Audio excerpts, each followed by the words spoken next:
18 bab. Hazreti İsa bu duanı qilgandan keyin shogirdlar bilan billa tashqariga chiqib, Yerusalimning sirtidagi Kidron vodisining u qetiga o'tdi. U yerda bir bog'chi bor edi. Hazreti İsa bilan shogirdlari u bog'chiga kirdi. Uningga sotuvlik qildigan Yahudamu u yani bilatdi. Chunki Hazreti İsa shogirdlari bilan pat-pat u yerda jam bo'ladi. Shunda qilib Yahuda bir qism Rim lashkarlari bilan oliy ruhoniylar va farislar avatgan ibodatxona qorovullarini boshlab bu yerga keldi. Ularning qo'llarida panus, mashal va qurollar bor edi. Hazreti İsa beshiga keldiganlarning hammasini bilib, ularning oldiga chiqib, "Kimni izdaysizlar?" deb so'radi. "Nasiralik İsa'ni" deb javob berishdi ular. Hazreti İsa ularga, "Mana, men shu" dedi. Onunga sotqinlik qilgan Yahudamu ularning qatorida turadi. Hazreti İsa, "Mana, men shu" deyishigla ular orqaliga yenib, yerga yiqilishdi. Hazreti İsa ulardan yana bir qitim, "Kimni izdaysizlar?" deb so'radi. "Nasiralik İsa'ni" deyishdi ular. "Sizlarga aytdim-ku, mana, men shu. Agar menila izdigan bo'lsanglar, bularni tutmanglar" dedi Hazreti İsa. Bunun bilan o'zining "Ata, sen bana berganlardan hech qaysisini yo'qotmadim" degan so'zi amaliyotda isbotlandı. Simon Petrus yendiki qilichni qo'liga ilib, bosh ruhoniyning Malkus ismli chaqirga urdi. Qilich chakarning o'ng qulog'iga tegib, uni shilib tushiribdi. Hazreti İsa Petrusga, "Qilichni g'ilibonga sol. Meni otam amr qilgan bu azob qadihini ishmaydi damsan" dedi. Shuning bilan lashkar to'pi bilan qo'mondoni ham Yahudilar avatgan ibodatxona qorovullari Hazreti İsa'ni tutib bog'lashdi. Ondan uni oldi bilan shu yili bosh ruhoniy bo'lib turgan Qayopaning qiynotisi Hananning oldiga elib berishdi. Burun Yahudi oqsoqollariga butun xalqning halok bo'lishidan saqlanishi uchun birla odamning o'lishi afzal degan kishi dal shu Qayopa edi. Simon Petrus bilan yana bir shogird Hazreti İsa'ning kaynidan egishib mangan edi. U shogird bosh ruhoniyning tonishi bo'lganligi uchun Hazreti İsa bilan bosh ruhoniyning hovlisiga kiralidi. Simon Petrus bo'lsa tashqirida darvozaning yanida qoldi. Shunga bosh ruhoniyning tonishi bo'lgan shogird tashqariga chiqib, darvozavan qiz bilan so'zlashib, Petrusni ishkiriga boshlab kirdi.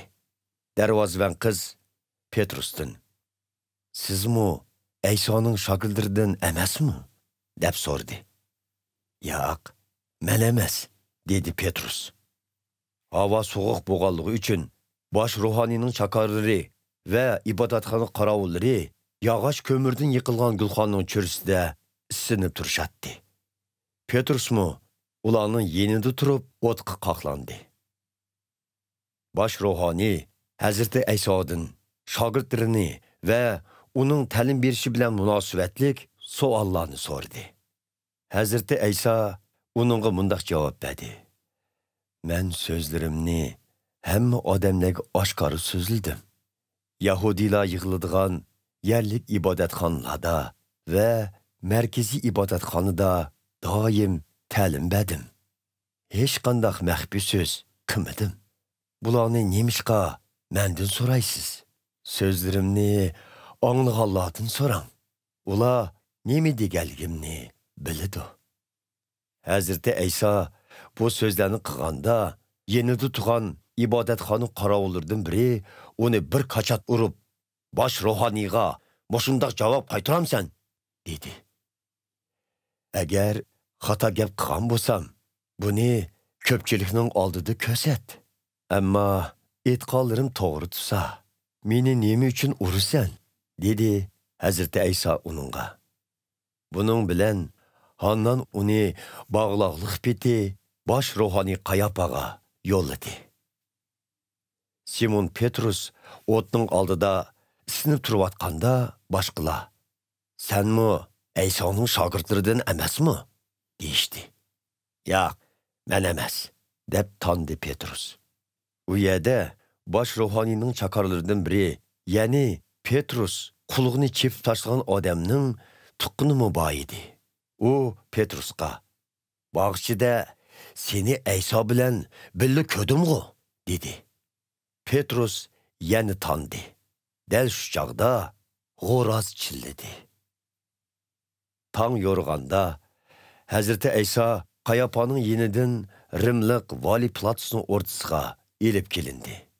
Uni elib kelgan Yahudi oqsoqollari bo'lsa, o'zimizning e'tiqodini bulg'ib olmayli deb, o'rdiga kirmay, sirtda saqlab turadi. Bo'lmasa, o'tib ketish heytining dastig'iga jam bo'lolmaydi. Shunga vali Pilatus tashqariga chiqib, ularning oldiga kelib, "Bu odamning ustidan nima ish to'g'riliq arz qilsizlar?" deb so'radi. Ular, "Bu odam yomon ish qilmagan bo'lsa, uni sizga topshirmagan bo'lardik", deb javob berishdi. "Uni o'zinglar elib ketib, o'z qonunlar bo'yicha so'ranglar", dedi vali Pilatus ularga. Ular, "Bizning o'lim jazosi berish huquqimiz yo'qsa", deyishdi. Hazreti Aysoning o'zining qanday o'ldiganligi to'g'risidagi oldin aytganining amalga oshirilishi uchun bu ishlar yuz berdi. Vali Pilatus yana ordisiga kirib, Hazreti Aysoni chaqirtib uningdan, "Sen Yahudilarning podshoyimi?" deb so'radi. Hazreti Ayso uningga, "Bu savolni o'zingiz qo'yayotamsiz yoki boshqalar men to'g'riliq sizga shundoq aytganmi?" dedi. "Men yo Yahudi bo'lmasam, bundaq savollarni so'raydigan.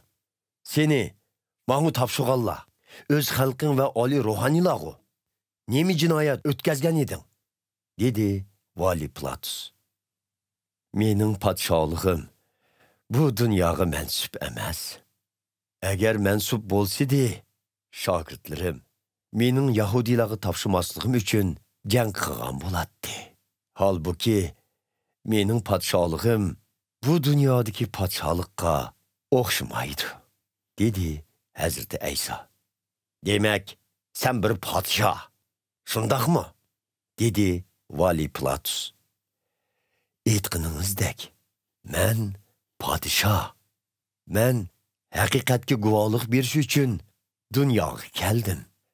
Haqiqatda turadigan kishilar mening so'zlarimni anglaydi", dedi Hazreti Ayso. Vali Pilatus uningdan, "Haqiqat degan nima?" deb so'radi. Vali Pilatus bundaq deb so'rgandan keyin yana tashqariga chiqib, Yahudilarga, "Men uningdan hech qanday jinoyat topamadim. Lekin sizlarning har yili o'tib ketish heytida Yahudi mahbuslarni birini qo'yib berishni talab qilish odatinglar bor. Shunga agar xohlasanglar, bu Yahudilarning podshoyini qo'yib beray", dedi. Ular yana, "Bu odamni emas, Barabasni qo'yib bering", deb chuqon selishdi. Barabas bir qaroqchi edi.